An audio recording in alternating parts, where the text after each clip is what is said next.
My whole career, I've always wanted to know the secret. What is the secret to making sure everybody in your classroom is successful? So I would go to workshops, I'd buy every single book, I would listen to what my co-teachers were saying, I would try to implement all of these different things, and then every year I'd have the same results.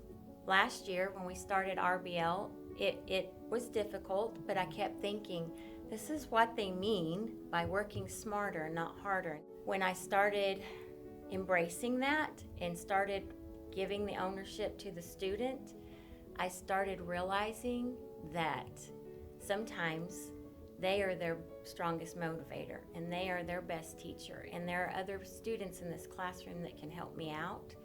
And so as they started filling in those gaps that we knew were there, but we didn't have the time or the resources or the energy or knowing how to analyze the data, that was the key. After 26 years of teaching, I finally found that piece.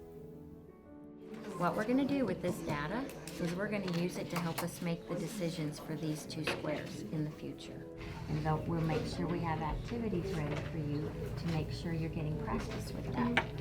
This doesn't allow you to neglect anybody. You hit everybody and they're all showing growth and they're all feeling successful. That was the first time I realized, okay, this is good. I need to let go of how I used to do things and try this new thing. So that was my aha moment. Was there a particular kid that really stands out for you? That I had a little girl last year who on the first day of school, I asked them to write one sentence.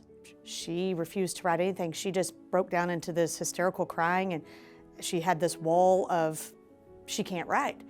And so we walked ourselves through it and stuff, and little by little, whenever she would go off and do her blended learning on her level, by, I would say, December-ish, she came to me and she had like a paragraph written, and she saw herself in a whole different light. And by the end of the year, she came to me and she had a little story written, and she was like, look, I'm an author now.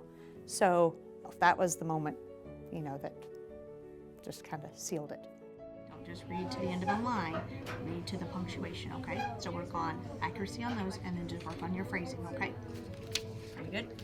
When you sit back and just see everybody working on something at their level, being successful and feeling confident, then it just makes it all worth it. That's my favorite time of day, when I can sit back maybe 30 seconds and just look out and everybody's got something going on. Nobody's off task, they're just working, and they're working at their level and they're feeling confident about what they're doing.